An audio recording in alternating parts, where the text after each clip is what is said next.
We often hear about the intergenerational transmission of trauma, but we don't as often hear the intergenerational transmission of anxiety. And I don't know why that is, because anxiety is very much passed down from one generation to the next. And I'm not just talking about the transmission of specific genes or specific genetic predispositions to anxiety, though of course that plays a role. I'm talking here about environmental ways in which anxiety gets passed down through the generations. When caregivers have unresolved issues with anxiety, that can absolutely instill anxiety issues in the following generations as well. So that's what we'll be talking about today, the intergenerational transmission of anxiety.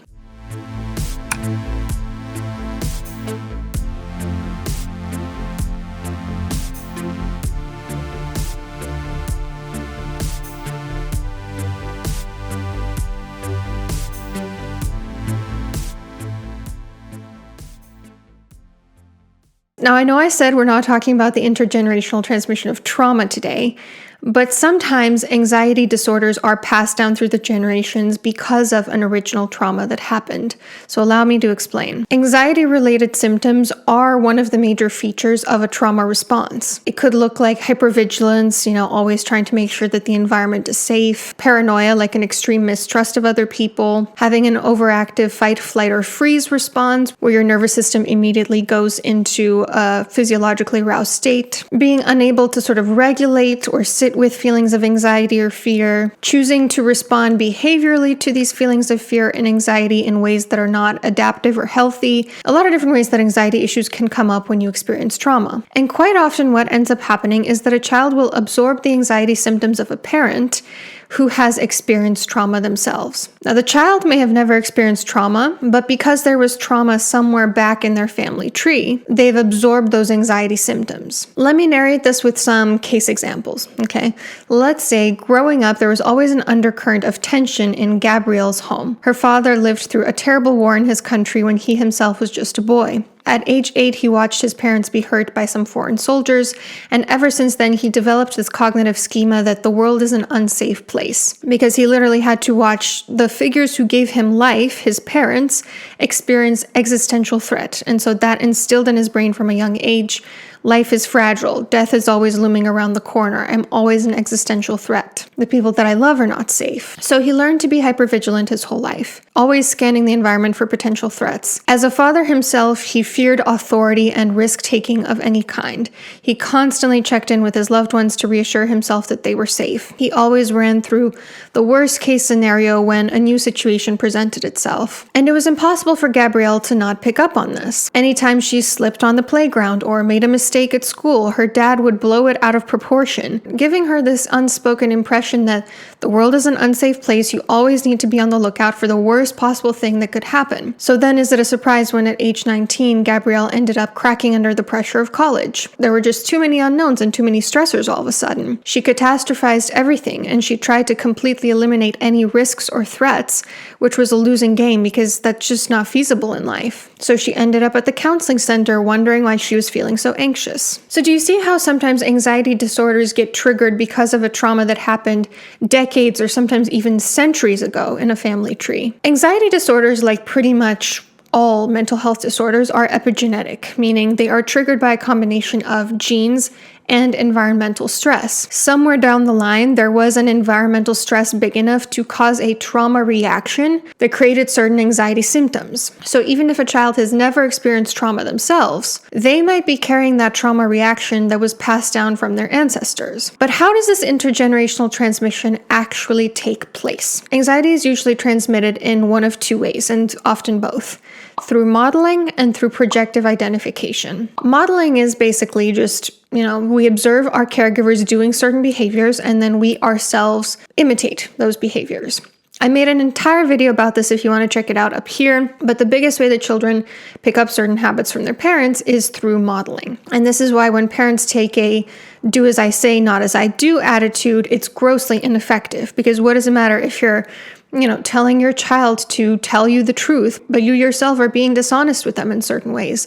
Or you're telling your child to not lash out at other people, but you lash out at them and others all the time. Children don't care what you tell them to do. For the most part, they're just going to emulate what they see. Monkey see, monkey do. Let's do another case example. George's dad has untreated OCD that primarily shows up as illness anxiety. George sees his dad always checking things like the stove, his own memory, a symptom checklist online. He's always reassurance seeking, calling the doctor every other week because of a new symptom that popped up, always arranging things to be just so, fearing the sun, reapplying SPF religiously every 30 minutes, avoiding direct sunlight like the plague, scaring George about what'll happen if he plays too long in the sun. Not realizing that these behaviors aren't normal or healthy, George also starts to pick them up. And anytime he's out in the sun, he starts to get anxious because it's been drilled into him that he'll get skin cancer. That's just what he's always seen. We avoid the sun. That's what we do. When he leaves the house, he checks the stove and locks the door a special number of times because that's what he's observed in his dad. Now, sure, there's likely a genetic component there too. But why wouldn't George do things the way his father modeled them to him?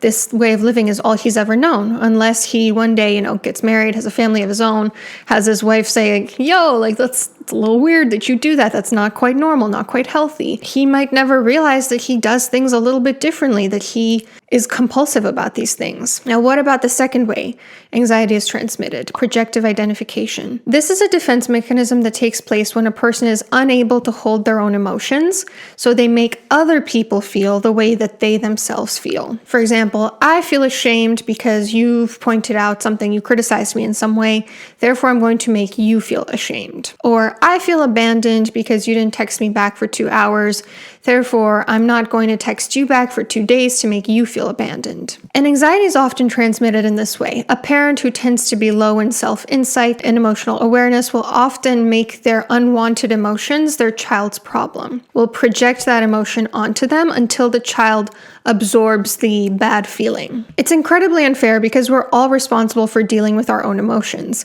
and a child is far less equipped to handle these emotions than an adult is. In a way, it's kind of a form of role reversal or parentification, because ideally, parents are the ones helping children manage their emotions, not the other way around. Children should not be internalizing their parents' pain, trying to take away their parents' pain. So the last case example here, let's say Hallie's mom, for whatever reason, struggles to regulate her own anxiety. And when she gets anxious about something like an upcoming presentation at work, she lacks the self-awareness to even recognize that's what's happening to her.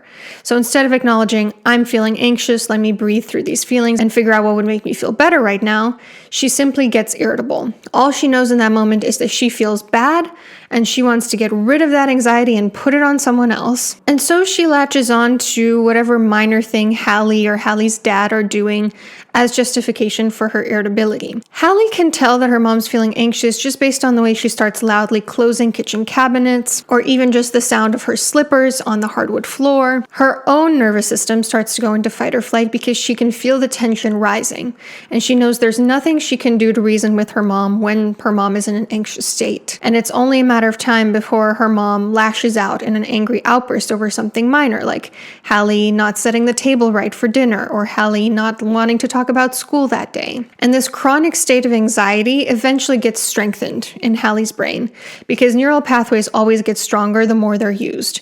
So eventually Hallie becomes a chronically hypervigilant person. Essentially, Hallie's mom is using the defense mechanism of projective identification. When she feels anxious, she makes the people around her also feel anxious. She's unable to hold her own feelings of anxiety, so she hot potatoes them to someone else. Now you might be hearing this now and thinking, hold up, but wouldn't Hallie's experience also count as complex trauma? Wouldn't Hallie's anxiety technically also be a trauma reaction?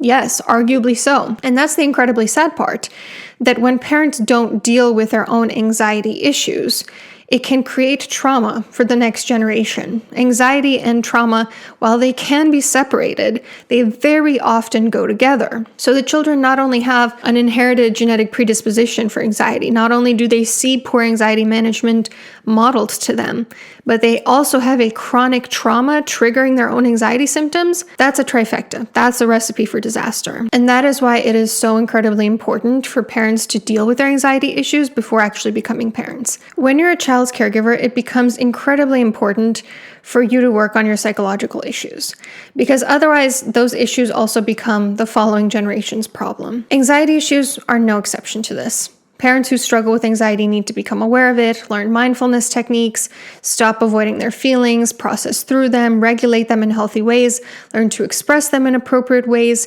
and take responsibility for their anxiety. Otherwise, like I said, it becomes their kids' problem and their kids after them. Have you ever experienced this? Let me know in the comments. I would love to hear if you have any experience with anxiety being intergenerationally transmitted through environmental means in your family. Take care. Tell me what you need, tell me what you need, tell me